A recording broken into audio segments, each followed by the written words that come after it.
Hello बच्चों, कैसे हो आप सब। Welcome back to our channel. My name is Priya और आज हम स्टार्ट करेंगे कार्बोक्सिलिक एसिड्स। यानी आज हम हमारे chapter aldehyde ketones and carboxylic acid वाले पार्ट के सेकेंड कैटेगरी को स्टडी करेंगे। यानी आज के लेक्चर में हम अपने कार्बोक्सिलिक एसिड्स के बारे में एक बेसिक इन्फॉर्मेशन, उसका नॉमेनक्लेचर और उसके स्ट्रक्चर को कवर करेंगे। जैसे हमने एल्डिहाइड्स कीटोन्स को कवर करा था, सबसे पहले उसकी बेसिक इंट्रो कवर करके फिर उसके नॉमेनक्लेचर और स्ट्रक्चर को कवर करते हुए उसकी प्रिपरेशन और प्रॉपर्टीज को कवर करा था। सिमिलर तरीके से हम यहाँ कार्बोक्सिलिक एसिड्स को कवर करेंगे। सो कार्बोक्सिलिक एसिड्स को स्टार्ट करने से पहले बेसिक डिफरेंस ऑब्जर्व कर लेते हैं हमारे एल्डिहाइड्स, कीटोन्स और कार्बोक्सिलिक एसिड्स में, ताकि हमें क्लियरेंस रहे कि हम जो ग्रुप स्टडी करने वाले हैं वो एक्चुअल में हम क्या मॉलिक्यूल स्टडी करेंगे। सो जब भी हम हमारे एल्डिहाइड, कीटोन्स या कार्बोक्सिलिक एसिड्स की बात करते हैं, वहां पर हम उन्हें सेम चैप्टर के अंदर क्यों डिस्कस करते हैं, क्योंकि वहां हमारे पास एक कॉमन ग्रुप प्रेजेंट होता है विच इज कार्बोनिल ग्रुप, जो कि हमारा C डबल बॉन्ड O इस तरीके से अपनी एग्जिस्टेंस शो करता है। बट जब हम एल्डिहाइड्स, कीटोन्स और कार्बोक्सिलिक एसिड्स इन तीनों मॉलिक्यूल्स को आइडेंटिफाई करते हैं, एक दूसरे से डिफरेंशिएट करते हैं, तो हमें यहाँ पर उस कार्बोनिल ग्रुप के दोनों तरफ जो हमारे ये वेकेंट पोजीशंस हैं, इनमें ऑब्जर्व करना पड़ता है किसकी अटैचमेंट है। सो जब हम हमारे एल्डिहाइड्स की बात करते हैं तो एक तरफ कार्बन और दूसरी तरफ एल्डिहाइड, दूसरी तरफ हाइड्रोजन होता है। कीटोन्स के केस में आपके पास दोनों तरफ एक कार्बन की मॉलिक्यूल की प्रेजेंस होती है, और वहीं जब आप किसी कार्बोक्सिलिक एसिड की बात करते हो तो उस केस में एक तरफ कार्बन और दूसरी तरफ हाइड्रोक्सिल ग्रुप की प्रेजेंस होती है। सो इस तरीके से हम हमारे तीनों मॉलिक्यूल्स को डिफरेंशिएट कर सकते हैं। तो इसका मतलब है कि जब हम कार्बोक्सिलिक एसिड की बात करते हैं तो उस केस में कार्बोनिल ग्रुप के साथ साथ एक हाइड्रोक्सिल ग्रुप भी होता है। तो इसी वजह से हम यहाँ पर इसे कार्बोनिल ग्रुप की प्रेजेंस की वजह से ना बोल के इसको बोलेंगे कार्बोक्सिलिक फंक्शनल ग्रुप या फिर कार्बोक्सिल फंक्शनल ग्रुप। सो जब हम एल्डिहाइड, कीटोन्स और कार्बोक्सिलिक एसिड्स को स्टडी करेंगे तो एल्डिहाइड्स और कीटोन्स को तो हम कार्बोनिल फंक्शनल ग्रुप में कंसिडर करेंगे, और जो हमारे कार्बोक्सिलिक एसिड्स हैं उन्हें हम कार्बोक्सिल फंक्शनल ग्रुप में इंट्रोड्यूस करेंगे। सो इसी तरीके से हमने अपने इस चैप्टर को भी दो कैटेगरीज में डिवाइड करा था, carbonyl functional groups and carboxylic functional group या कार्बोक्सिल फंक्शनल ग्रुप। अब जब हम इसको कंटिन्यू करते हैं आगे कार्बोक्सिलिक एसिड्स को, तो हमें ये पता लगता है कि जैसे हमने एल्डिहाइड्स और कीटोन्स को दो फर्दर कैटेगरीज में डिवाइड करके समझा था, aliphatic and aromatic aldehyde ketones, जिसमें एलिफेटिक में हम simple open chain form consider कर रहे थे और एरोमेटिक के केस में क्लोज रिंग जो एरोमेटिक नेचर की हो, यानी कि हमारे पास उसमें कॉन्जुगेशन प्रेजेंट हो, ऐसे मॉलिक्यूल्स को कंसीडर कर रहे थे। तो सिमिलर तरीके से हम कार्बोक्सिलिक एसिड्स को भी दो कैटेगरीज में स्टडी कर सकते हैं, which is aliphatic carboxylic acid and aromatic carboxylic acids. Aliphatic के केस में आपके पास कोई R ग्रुप होगा जो कि आपकी ओपन चेन हो सकती है, क्लोज रिंग हो सकती है, बट उसके अंदर कोई कॉन्जुगेशन प्रेजेंट नहीं है। बट वहीं अगर आप कोई एरोमेटिक कंसिडर करते हो तो एरोमेटिक के केस में आपके पास एक एरोमेटिक ग्रुप होगा, जैसे फॉर एग्जाम्पल बेंजीन, जिसमें आपके पास ये क्लोज रिंग तो होगी, बस साथ में इसके अंदर कॉन्जुगेशन भी होगी। तो ऐसे स्ट्रक्चर्स को हम बोलते हैं एरोमेटिक स्ट्रक्चर्स। अगर ये ग्रुप प्रेजेंट है आपका कार्बोक्सिलिक ग्रुप के साथ में, तो ऐसे मॉलिक्यूल्स को बोलते हैं एरोमेटिक कार्बोक्सिलिक एसिड्स।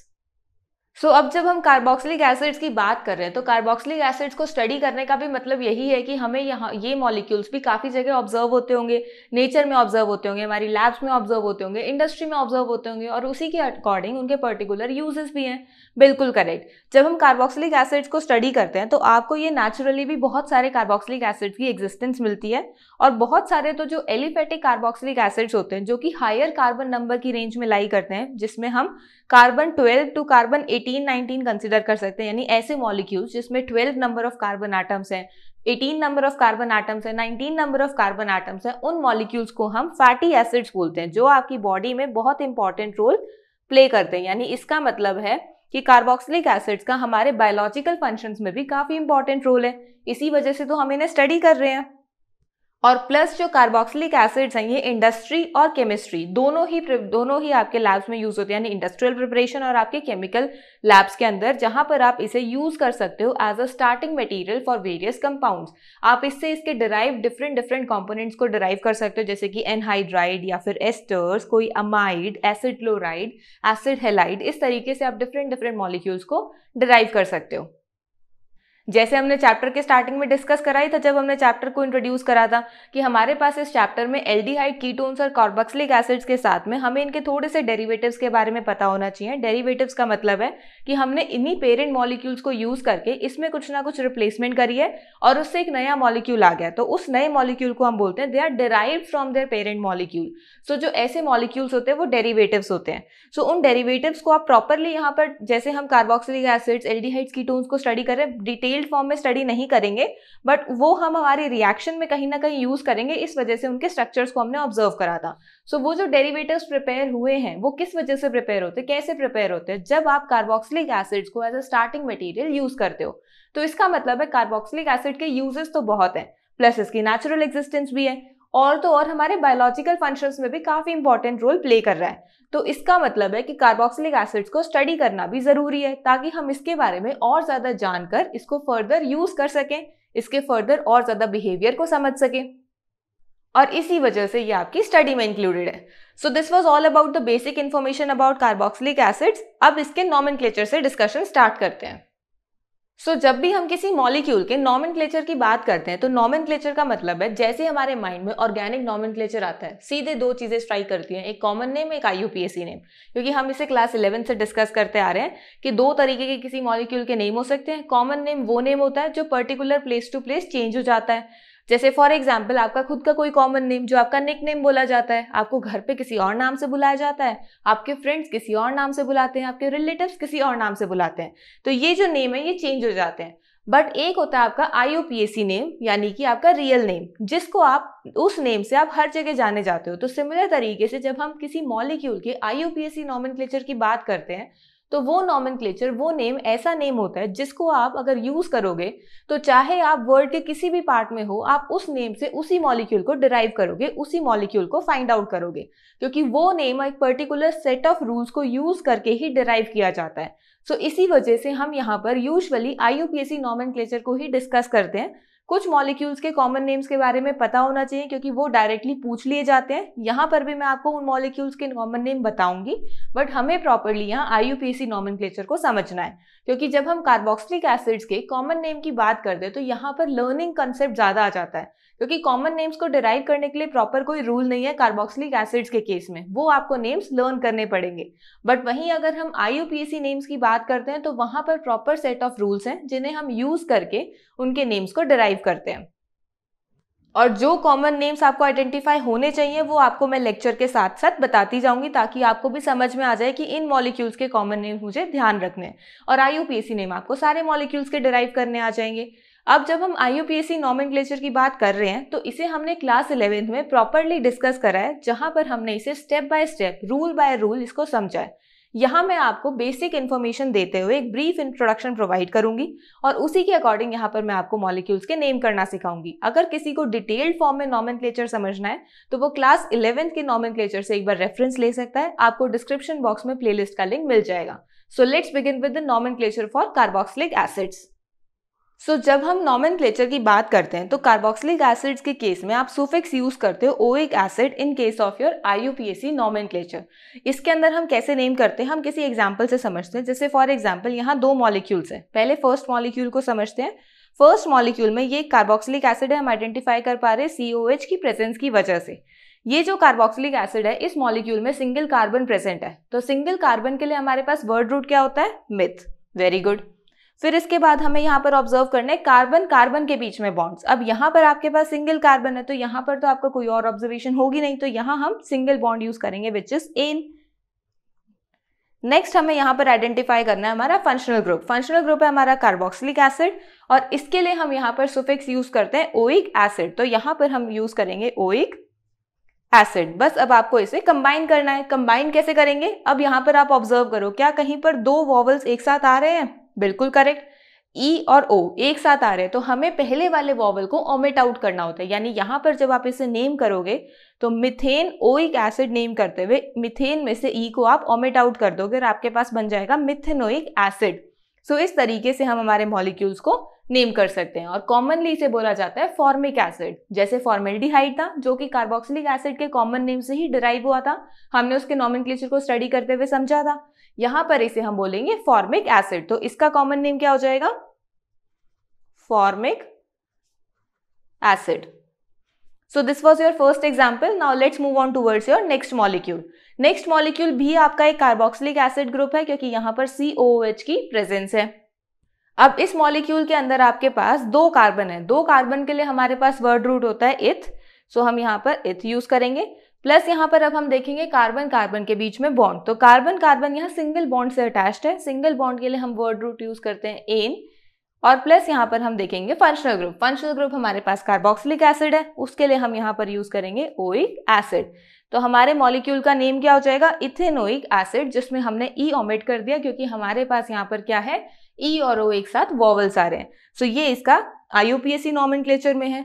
अगर हम इसके कॉमन नेम की बात करेंगे तो ये आपका 2 कार्बन कंटेनिंग मॉलिक्यूल है. इसको बोलेंगे एसिटिक एसिड. जैसे हम एल्डिहाइड्स को बोलते थे ना, एसिटल्डिहाइड, तो ये हो जाएगा एसिटिक एसिड. आप एल्डिहाइड के नेम से थोड़ा सा कंबाइन कर सकते हो अगर आपको एल्डिहाइड के कॉमन नेम्स लर्न हो चुके हैं, या फिर अगर आपको कार्बोक्सिलिक के लर्न हो जाए तो आप कार्बोक्सिलिक के यूज करके एल्डिहाइड के नेम्स को डिराइव कर सकते हो. ये दोनों नेम्स आपस में काफी ज्यादा लिंक्ड होते हैं, तो इनको लर्न करना थोड़ा ईजी हो जाता है. सो आपके पास 2 मॉलिक्यूल्स हम कवर कर चुके हैं. फर्स्ट मॉलिक्यूल आपका 1 कार्बन कंटेनिंग था, जिसके अगर हम कॉमन नेम की बात करेंगे इट इज फॉर्मिक एसिड.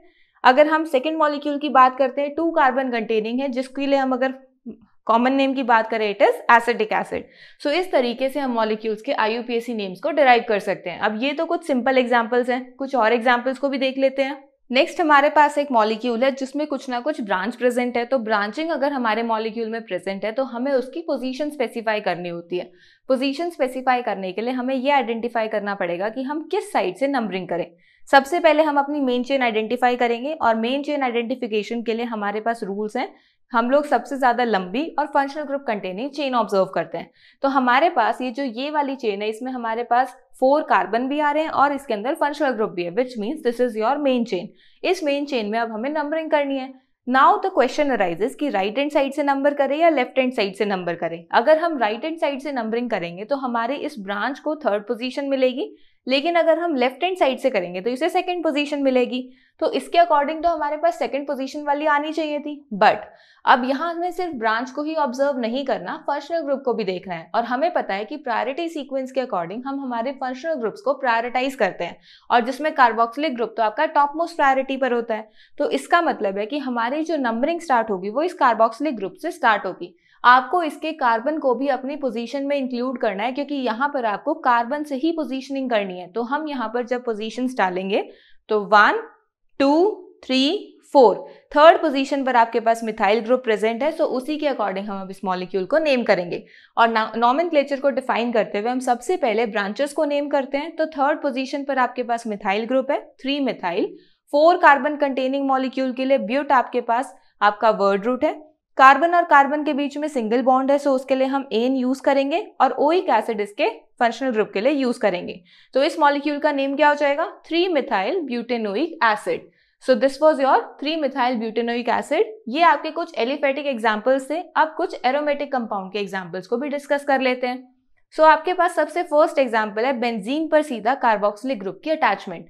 सो अब यहाँ पर जब हम एरोमेटिक कंपाउंड्स को डिस्कस करते हैं तो ये आपका बिल्कुल एल्डिहाइड्स के जैसा केस बन रहा है कि एरोमेटिक्स के केस में यहाँ पर आपके पास ये जो कार्बोक्सिलिक का कार्बन है इसे तो आप इस रिंग के अंदर इंक्लूड कर नहीं सकते. तो हम यहाँ पर इसे एक सब्स्टिट्यूट ग्रुप की तरह ट्रीट करते हैं. यहाँ पर हम इसके प्रॉपर कार्बोक्सिलिक एसिड की तरह इसे नेम करेंगे. जैसे हम बेंजीन कार्बल्डिहाइड बोलते थे ना, तो यहाँ पर हम बोलेंगे benzene carboxylic acid. Benzene molecule पर कार्बोक्सिलिक एसिड की प्रेजेंस. अब इस मॉलिक्यूल को आप बेंजोइक एसिड भी बोल सकते हो. क्या बोल सकते हो? Benzoic acid. बेंजोइक एसिड क्यों बोल रहे हैं? क्योंकि इसे कॉमनली बेंजोइक एसिड बोला जाता है, तो इसको यूजुअली IUPAC नॉमेनक्लेचर में भी एक एक्सेप्टेबल एग्जांपल है, तो इस वजह से इसे बेंजोइक एसिड भी बोल सकते हैं. Now move on towards next example. Next example में हमारे पास बेंजीन रिंग तो है ही, बट उसके साथ में एक एलिफेटिक रिंग भी अटैच्ड है, एलिफेटिक चेन भी अटैच्ड है. और हमें पता है जब भी इस तरीके से हमारे पास कोई प्रेजेंस होती है एलिफेटिक चेन और एरोमेटिक स्ट्रक्चर की, तो उस टाइम पर हम हमारे मेन ग्रुप को पहले आइडेंटिफाई करते हैं. और मेन ग्रुप के आइडेंटिफिकेशन में हम उसे main part, main parent molecule consider करते हैं जिसमें फंक्शनल ग्रुप हो. तो जब आप यहाँ पर एलिफेटिक और एरोमेटिक पार्ट को ऑब्जर्व कर रहे हो तो एलिफेटिक वाले पार्ट में तो आपके पास फंक्शनल ग्रुप है, बट एरोमेटिक में नहीं है। तो एरोमेटिक को हम एक ब्रांच की तरह ट्रीट करेंगे और ब्रांच की तरह ट्रीट करते हुए हम हमारी पोजीशनिंग डिफाइन करेंगे और उसमें हम कार्बोक्सिलिक ग्रुप को फर्स्ट पोजीशन असाइन करेंगे। सो 1 2, जिसमें हमारी सेकेंड पोजीशन पर क्या है, बेंजीन रिंग है जिसे हम फिनाइल से रिप्रेजेंट कर सकते हैं। So this is 2 phenyl. 2 carbon containing molecule के लिए हम इथ यूज करते हैं वर्ड, सिंगल बॉन्ड है तो एन और कार्बोक्सिलिक है तो ओइक एसिड। तो इस मॉलिक्यूल का नेम क्या हो जाएगा, 2 फिनाइल इथेनोइक एसिड। सो इस तरीके से हम अपने प्रॉपर रूल्स को यूज करते हुए मॉलिक्यूल्स को नेम करेंगे। Now let's move on towards your next example. Next example हमारे पास एक एरोमेटिक कंपाउंड है जिसमें 2 कार्बोक्सिलिक ग्रुप्स लगे हुए हैं। जब 2 कार्बोक्सिलिक ग्रुप्स आपके पास एक साथ लगे हुए हो तो उस केस में आप इस मॉलिक्यूल को नेम कैसे करोगे, यहाँ पर आपके पास दोनों की पोजीशन असाइन करोगे और अपने नॉर्मल नॉमेनक्लेचर के हिसाब से उसे नेम करोगे। बेंजीन ग्रुप पे 2 पोजीशंस पर फंक्शनल ग्रुप है। अब ये आप पोजीशंस के ब्रांचेस की तरह ट्रीट नहीं करोगे, मतलब यहाँ पर आप उसे पहले नेम नहीं करोगे अपने मॉलिक्यूल के नेम से, इसको आप फंक्शनल ग्रुप की तरह ही ट्रीट करोगे। तो इसमें आप क्या नेम दोगे, बेंजीन 1,2 डाई कार्बोक्सिलिक एसिड। बिल्कुल इसी तरीके से अगर आपके पास कोई एलिफेटिक पार्ट में भी होता तो वहां पर भी आप सिमिलर तरीके से नेम करते।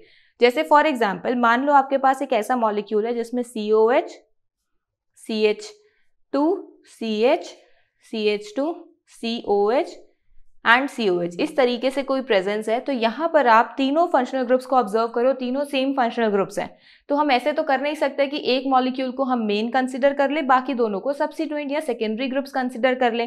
तीनों को आपको या तो प्राइमरी कंसिडर करना पड़ेगा या सेकेंडरी कंसिडर करना पड़ेगा। तो हम क्या करेंगे, इन तीनों को ही हमारे सेकेंडरी फंक्शनल ग्रुप्स की तरह कैटेगराइज करेंगे, जिसमें हम यहाँ पर 1 2 3 पोजीशनिंग तो ऐसे डिफाइन करेंगे और बोलेंगे कि फर्स्ट, सेकंड और थर्ड पोजीशन पर कार्बोक्सिलिक ग्रुप की प्रेजेंस है। तो इस मॉलिक्यूल का नेम क्या हो जाएगा, 3 कार्बन कंटेनिंग के लिए प्रॉप, सिंगल बॉन्ड है तो एन, फिर बोलेंगे 1 2 3, 3 कार्बोक्सिलिक ग्रुप्स हैं तो ट्राई कार्बोक्सिलिक एसिड। सो इस तरीके से आप अपने मॉलिक्यूल को नेम कर सकते हो। अब यहाँ पर ध्यान दो, हमने ट्राई वर्ड यूज करा है और कार्बोक्सिलिक है, तो हम यहाँ पर ई को ओमिट नहीं करेंगे क्योंकि कोई भी 2 वॉवल्स एक साथ नहीं आ रहे हैं। सो इस मॉलिक्यूल का नेम क्या हो जाएगा, प्रोपेन 1 2 3 ट्राई कार्बोक्सिलिक एसिड। सो इस तरीके से आपको अपने मॉलिक्यूल्स को नेम करना होता है और आइडेंटिफाई करना होता है कि कब हम हमारे मॉलिक्यूल में प्राइमरी फंक्शनल ग्रुप की तरह यूज करना है उसे, कब उसे हम सेकेंडरी फंक्शनल ग्रुप की तरह यूज करेंगे। सो ये आपके कुछ IUPAC नॉमेनक्लेचर के एग्जांपल्स हैं जिसमें हमने साथ में कुछ कॉमन नेम्स भी ऑब्जर्व करे हैं। अब हम कुछ और कॉमन नेम के मॉलिक्यूल्स भी ऑब्जर्व करते हैं जिन्हें आपको ध्यान रखना है अपने कुछ एग्जांपल्स या क्वेश्चंस को सॉल्व करते हुए। सबसे पहले तो इसी मॉलिक्यूल को देखो। इस मॉलिक्यूल को IUPAC नॉमेनक्लेचर के अकॉर्डिंग हम बोलते हैं benzene 1,2 di carboxylic acid, but commonly इसे बोला जाता है थैलिक एसिड। तो आपको ये ध्यान रखना है कि ये जो हमारा मॉलिक्यूल है ये थैलिक एसिड के नाम से भी आपके क्वेश्चन में यूज करा जाता है और थैलिक एसिड बहुत ज्यादा यूज करा जाता है, इस वजह से हम इसे कॉमनली ध्यान रखते हैं। ऐसे ही आपके पास और भी काफी सारे एग्जांपल्स हैं। जैसे फॉर एग्जांपल सबसे पहला ऐसा मॉलिक्यूल है हमारे पास जिसमें दोनों आपके सिर्फ कार्बोक्सिलिक ग्रुप्स लगे हुए हैं, तो ऐसे मॉलिक्यूल को हम बोलते हैं ऑक्सैलिक एसिड। और अगर इसे हम लोग IUPAC नॉमेनक्लेचर डिफाइन करेंगे, सो 2 कार्बन कंटेनिंग हमारा मॉलिक्यूल है जिसके लिए हम वर्ड रूट यूज करते हैं इथ। तो यहाँ पर हम इसके लिए बोलेंगे इथ, सिंगल बॉन्ड है तो एन, और यहाँ पर 2 फंक्शनल ग्रुप्स हैं तो इसके लिए हम डाई वर्ड यूज करेंगे और ओइक एसिड हम कार्बोक्सिलिक ग्रुप के लिए यूज करेंगे। तो इस मॉलिक्यूल का नेम क्या हो जाएगा, इथेन डायोइक एसिड। तो यहाँ पर आप ऐसे मॉलिक्यूल्स को कॉमन और IUPAC दोनों नेम्स में डिफाइन कर सकते हो, बट ये जो मॉलिक्यूल्स हैं ये कॉमनली आपके कॉमन नेम से ध्यान दिए जाते हैं, तो आपको इनके कॉमन नेम्स को ध्यान रखना है। ऐसे ही हमारे पास एक नेक्स्ट एग्जांपल है जिसमें हमने बीच में एक CH2 ग्रुप इंट्रोड्यूस कर दिया। सो ऐसे मॉलिक्यूल को हम बोलते हैं मेलोनिक एसिड और यहाँ पर 3 कार्बन कंटेनिंग एक डाई फंक्शनल ग्रुप का है तो इसको हम बोलेंगे प्रोपेन डायोइक एसिड। ऐसे ही आपके पास नेक्स्ट मॉलिक्यूल है जिसमें 2 CH2 ग्रुप्स को इंट्रोड्यूस करा है, सो इसे हम बोलते हैं सक्सिनिक एसिड और IUPAC नॉमेनक्लेचर में हम इसे बोलेंगे 2 3 4 कार्बन कंटेनिंग है ब्यूटेन डायोइक एसिड। ऐसे हमारे पास एक और मॉलिक्यूल आता है जिसमें आपके पास 3 कार्बन CH2 ग्रुप्स आ जाते हैं 2 COH के बीच में। ऐसे मॉलिक्यूल को हम बोलते हैं ग्लूटारिक एसिड और IUPAC नॉमेनक्लेचर में हम इसे बोलेंगे पेंटेन डायोइक एसिड। सिमिलरली एक ऐसा मॉलिक्यूल जिसमें 4 CH2 ग्रुप आते हैं तो इसे हम बोलेंगे एडिपिक एसिड और IUPAC नॉमेनक्लेचर में इसे बोलेंगे हेक्सेन डायोइक एसिड। यानी यहाँ पर आपको सिर्फ कार्बन के नंबर्स को आइडेंटिफाई करना है और इजीली आप अपने IUPAC नॉमेनक्लेचर को डिफाइन कर सकते हो। कार्बोक्सिलिक एसिड्स के नेम के अंदर आपको सिर्फ और सिर्फ कॉमन नेम्स को थोड़ा सा ध्यान में रखना है। IUPAC नॉमेनक्लेचर तो डिफाइन करना, उनको रूल्स से प्रॉपरली उसको सेट करना, डिराइव करना काफ़ी ज़्यादा ईजी है। हमें बस थोड़े थोड़े रूल्स का आइडिया होना चाहिए और हम उसको ईजिली डिफाइन कर सकते हैं। हमें सिर्फ जो कन्फ्यूजन क्रिएट होगी वो कॉमन नेम्स के टाइम पर क्रिएट होगी, तो वो आपको यहाँ पर ध्यान रखने हैं। इसी तरीके से अगर आप अपनी NCERT में ऑब्जर्व करोगे, एक टेबल गिवन है आपको जिसमें आपको डिफरेंट मॉलिक्यूल्स के कॉमन नेम और IUPAC नॉमेनक्लेचर को बताया हुआ है। काफ़ी सारे एग्जांपल्स तो मैं ऑलरेडी कवर कर चुकी हूँ, कुछ एग्जांपल्स और हैं उसके अंदर जो आप ऑब्जर्व कर सकते हो और कुछ कॉमन नेम्स भी हैं। तो अगर आप ध्यान रखना चाहो तो उन मॉलिक्यूल्स को भी ध्यान रख सकते हो। वैसे जो कॉमनली यूज्ड मॉलिक्यूल्स हैं उनको मैंने यहाँ पर ऑलरेडी मेंशन कर दिया है। जैसे हमने यहाँ पर उनके नेम्स को डिराइव करा IUPAC नॉमेनक्लेचर के रूल्स को यूज करके, उसी तरीके से जो जो एग्जाम्पल्स स्किप हुए हैं आप उन एग्जाम्पल्स को भी नेम करके देखना। बहुत बेसिक एग्जाम्पल्स बचे हैं, वहां पर भी आप उनके IUPAC नेम्स को बहुत इजीली डिराइव कर पाओगे। So this was all about the IUPAC nomenclature for carboxylic acids. Now let's move on towards the structure of carboxylic group. जब हम स्ट्रक्चर ऑफ कार्बोक्सिलिक ग्रुप की बात करते हैं तो यहाँ पर हमें मेनली इस कार्बोक्सिलिक फंक्शनल ग्रुप के स्ट्रक्चर के साथ डील करना है। तो जब भी हम किसी मॉलिक्यूल के स्ट्रक्चर की बात करते हैं तो सबसे पहले हम उसके अंदर कार्बन के हाइब्रिडाइजेशन को डिफाइन करते हैं, जिसमें हमें पता है कि 3 टाइप की हाइब्रिडाइजेशन होती है। एक होती है हमारी sp हाइब्रिडाइजेशन, एक sp2 हाइब्रिडाइजेशन और एक sp3 हाइब्रिडाइजेशन, जिसमें हमें पता है ये जो हाइब्रिडाइजेशन है हम कार्बन के नंबर ऑफ बॉन्ड्स की डायरेक्शन के अकॉर्डिंग डिफाइन करते हैं। हमें पता है टोटल कार्बन 4 बॉन्ड्स बना सकता है, बिल्कुल करेक्ट। उसमें से अगर आपने कार्बन के 2 डायरेक्शन में बॉन्ड्स को ऑब्जर्व करा, जिसमें एक तरफ उसने सिंगल बॉन्ड बना लिया, दूसरी तरफ उसने ट्रिपल बॉन्ड बना लिया, ऐसे मॉलिक्यूल को हम बोलते हैं sp हाइब्रिडाइज्ड। वहीं अगर हमारे पास कार्बन 3 डिफरेंट डायरेक्शंस में बॉन्ड बना रहा है कुछ इस तरीके से, 4 बॉन्ड्स कंप्लीट होने चाहिए, तो यहाँ पर हमारे पास जो हाइब्रिडाइजेशन आएगी वो आएगी sp2 हाइब्रिडाइज्ड। और अगर कार्बन ने चारों डिफरेंट डायरेक्शंस में बॉन्ड बनाए हैं, ऐसे मॉलिक्यूल्स को हम बोलते हैं sp3 हाइब्रिडाइज्ड। यानी यहाँ पर जब हम हाइब्रिडाइजेशन डिफाइन करते हैं, sp हाइब्रिडाइजेशन में 2 डिफरेंट डायरेक्शंस में बॉन्ड होते हैं, sp2 में 3 डिफरेंट डायरेक्शंस में और sp3 में 4 डिफरेंट डायरेक्शंस में बॉन्ड होते हैं। और इन हाइब्रिडाइजेशंस के अकॉर्डिंग हम मॉलिक्यूल की शेप और ज्योमेट्री को भी डिफाइन कर सकते हैं। हम यहाँ क्लियरली देख सकते हैं कि जो sp हाइब्रिडाइज्ड है ये लीनियर मॉलिक्यूल है, तो इसकी शेप और ज्योमेट्री क्या हो जाएगी, लीनियर। sp2 हाइब्रिडाइज्ड हमारे पास ट्राइगोनल प्लेनर मॉलिक्यूल है और sp3 हाइब्रिडाइज्ड हमारे पास टेट्राहेड्रल मॉलिक्यूल है। इस तरीके से हम इन मॉलिक्यूल्स के हाइब्रिडाइजेशन, ज्योमेट्री और शेप को आइडेंटिफाई कर सकते हैं और उसी के अकॉर्डिंग फर्दर उसके बॉन्ड एंगल को भी डिस्कस कर सकते हैं। तो यहाँ जब हम कार्बोक्सिलिक ग्रुप की बात कर रहे हैं तो इस कार्बोक्सिलिक ग्रुप में हमें कार्बन की हाइब्रिडाइजेशन को आइडेंटिफाई करना है। जब हम इस कार्बन की बात करते हैं तो ये जो आपके पास कार्बन है 3 डिफरेंट डायरेक्शंस में बॉन्ड बना रहा है, which means this is sp2 hybridized. और हमें ये ऑब्जर्व भी हो रहा है कि ये हमारा यहाँ पर 3 डिफरेंट डायरेक्शंस में बॉन्ड बनाने की वजह से ट्राइगोनल प्लेनर ज्योमेट्री की एग्जिस्टेंस शो कर रहा है। ये आपकी क्या ज्योमेट्री शो कर रहा है, ट्राइगोनल प्लेनर। प्लस यहाँ पर जब हम इसके बॉन्ड एंगल को ऑब्जर्व करते हैं तो जो टोटल आपका 360 डिग्री का बॉन्ड एंगल है, क्योंकि ओवरऑल तो आपके पास ये जो कंप्लीट सर्कल होता है वो 360 डिग्री होता है, जिस 360 डिग्री को हमने 3 पार्ट्स में डिवाइड करा है, तो यहाँ पर आपके पास एक जो बॉन्ड एंगल आएगा that is 120 degree, which means 120 degree आपके पास यहाँ पर तीनों बॉन्ड्स के अंदर डिफरेंस आ रहा है, बॉन्ड एंगल आ रहा है। तो इसका मतलब है कि हमने कार्बोक्सिलिक ग्रुप के बारे में क्या क्या आइडेंटिफिकेशन करी। सबसे पहली चीज ये एक sp2 हाइब्रिडाइज्ड कार्बन है, फिर हमने ऑब्जर्व करा कि ये ट्राइगोनल प्लेनर ज्योमेट्री में एग्जिस्ट करता है, प्लस ये प्लेन में एग्जिस्टेंस शो कर रहा है क्योंकि प्लेनर ज्योमेट्री है, और यहाँ पर 120 डिग्री हमें इसका बॉन्ड एंगल ऑब्जर्व होता है। अब हम यहाँ पर कार्बन और ऑक्सीजन के बीच में ये जो मल्टीपल बॉन्ड है इसके अंदर इसकी बॉन्ड की पोलैरिटी को भी डिस्कस करते हैं। तो हमें पता है कि जब भी हम किसी बॉन्ड की स्ट्रेंथ को या बॉन्ड की पोलैरिटी के बारे में बात करते हैं तो जो बॉन्ड पोलैरिटी है that mainly depends upon the atoms जिनके बीच में बॉन्ड है। क्योंकि जब भी हम बॉन्ड्स की बात करते हैं, यहाँ पर आपके पास ये जो कार्बोक्सिलिक फंक्शनल ग्रुप है इसमें आपके पास कार्बन और ऑक्सीजन, चाहे आप यहाँ मल्टीपल बॉन्ड को ऑब्जर्व करो चाहे सिंगल बॉन्ड को ऑब्जर्व करो, यहाँ पर आपके पास डिफरेंट एटम्स के बीच में बॉन्ड है। डिफरेंट एटम्स होने की वजह से इनकी इलेक्ट्रोनेगेटिविटी में भी डिफरेंस है, और इलेक्ट्रोनेगेटिविटी डिफरेंस का मतलब है कि यहाँ पर आपके पास कहीं ना कहीं पोलैरिटी एग्जिस्ट कर रही है। क्यों? क्योंकि हमें पता है कार्बन क्या है, एक लेस इलेक्ट्रोनेगेटिव एटम है, वहीं जो ऑक्सीजन है वो काफी हायर इलेक्ट्रोनेगेटिविटी शो करता है, विच मीन्स कि यहाँ पर कार्बन और ऑक्सीजन के बीच में प्रॉपर इलेक्ट्रोनेगेटिविटी का डिफरेंस है। तो जब हम यहाँ पर कार्बन और ऑक्सीजन के मल्टीपल बॉन्ड को डिस्कस करते हैं, क्योंकि मेनली तो हमें कार्बोक्सिल फंक्शनल ग्रुप के साथ में कार्बोनिल को ही डिस्कस करना है, क्योंकि एल्डिहाइड कीटोन्स में भी आपके पास यही कार्बोनिल पार्ट था। तो हमें इसी में डिफरेंस ऑब्जर्व करना है कि क्या डिफरेंस ऑब्जर्व होता है। वहां पर भी हमें पोलैरिटी मिल रही थी, यहाँ भी पोलैरिटी मिल रही है, जिसमें यहाँ एक पार्शियल नेगेटिव और यहाँ एक पार्शियल पॉजिटिव की जनरेशन हो रही है। बिल्कुल करेक्ट। एल्डिहाइड कीटोन्स में भी सेम चीज थी, कार्बोक्सिलिक में भी सेम चीज आ रही है, बट डिफरेंस कहाँ आ रहा है? अगर यहाँ पर आपका ये मॉलिक्यूल कार्बोक्सिलिक फॉर्म में एग्जिस्ट कर रहा है, यानी यहाँ पर OH मॉलिक्यूल की प्रेजेंस है, तो कुछ ना कुछ तो डिफरेंस आएगा ना एल्डिहाइड कीटोन्स में से। सो वो जो डिफरेंस है वो हमें यहाँ पर डिस्कस करना है। सो जब हम यहाँ पर इसके ये पोलैरिटी की बात करते हैं, पोलर स्ट्रक्चर की बात करते हैं, तो यहाँ से हमें क्या पता लगता है कि हमारे पास यहाँ पर एक न्यूक्लियोफाइल और एक इलेक्ट्रोफाइल की जनरेशन हो रही है, विच मीन्स कि यहाँ जो कार्बन है ये इलेक्ट्रोफिलिक कैरेक्टर शो करता है। बट ये जो इलेक्ट्रोफिलिक कैरेक्टर है एल्डिहाइड और कीटोन्स के कंपैरिजन में क्या सिमिलर इलेक्ट्रोफिलिसिटी है इसके अंदर? सो जब हम यहाँ पर इसको ऑब्जर्व करते हैं तो हमारा आंसर होता है नो। क्यों नो होता है? क्योंकि यहाँ पर इसका जो इलेक्ट्रोफिलिक कैरेक्टर होता है ना, ये थोड़ा सा डिक्रीज हो जाता है। डिक्रीज क्यों हो जाता है? क्योंकि हमारे पास यहाँ पर साइड में प्रेजेंट है ऑक्सीजन, जो कि अपने लोन पेयर्स की वजह से यहाँ पर रेजोनेंस शो करती है। और ये किस तरीके से रेजोनेंस शो करता है? यहाँ पर आपके पास ये बॉन्ड ऐसे शिफ्ट होता है, ये आगे की तरफ शिफ्ट हो जाता है, जिस वजह से आपका जो ये मॉलिक्यूल है ये इस तरीके से अपनी एग्जिस्टेंस शो करता है।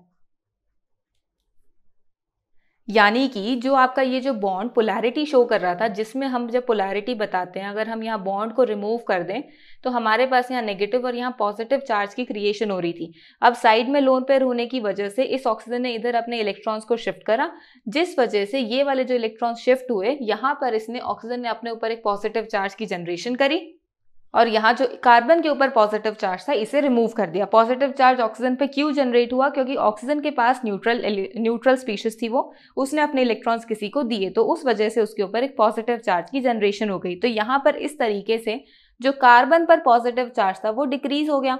तो इसका मतलब है कि जो इसका इलेक्ट्रोफिलिक कैरेक्टर था वो थोड़ा सा कम हो गया। तो इसका मतलब हम क्या फाइनल कंक्लूजन पर पहुंचे कि जब हम एल्डिहाइड कीटोन्स और कार्बोक्सिलिक एसिड्स को आपस में कंपेयर करते हैं, तो जो कार्बन का इलेक्ट्रोफिलिक कैरेक्टर है कार्बोनिल फंक्शनल ग्रुप में, वहां पर जो कार्बोनिल का इलेक्ट्रोफिलिक कैरेक्टर है वो कार्बोक्सिलिक एसिड्स के केस में कम होता है as compare to aldehydes and ketones. और उसका रीजन हम अभी डिस्कस कर चुके हैं। हमारे कार्बोक्सिलिक फंक्शनल ग्रुप में कार्बोनिल के साथ साथ एक हाइड्रोक्सिल ग्रुप प्रेजेंट होता है, जो कि रेजोनेंस शो करके यहाँ पर अपने इस तरीके से कार्बन की इलेक्ट्रोफिलिसिटी को रिड्यूस कर देता है। और इसी वजह से हमें ये जो कार्बोक्सिलिक एसिड ग्रुप है इसकी प्रॉपर्टीज थोड़ी सी डिफरेंट मिलती है as compare to aldehydes and ketones, और उसी की वजह से हम इसे एक सेपरेट कैटेगरी के अंदर डिस्कस करते हैं। So this was all about the structure of carboxyl functional group, जिसमें हमने इसके डिफरेंट स्ट्रक्चरल एस्पेक्ट्स को समझा और ये ऑब्जर्व करा कि क्यों हमें यहाँ पर इसके डिफरेंट प्रॉपर्टीज ऑब्जर्व होंगी एल्डिहाइड्स और कीटोन से। So this was all about today's lecture, जिसमें हमने कार्बोक्सिलिक ग्रुप के नॉमेनक्लेचर और स्ट्रक्चर को समझा। आई होप आपको ये जो लेक्चर अच्छे से समझ में आ गया होगा। अगर कोई डाउट है तो फिर कमेंट सेक्शन में पूछ सकते हो। I hope you like the video. If you like the video then do like and share the video and also subscribe to our channel. Thank you.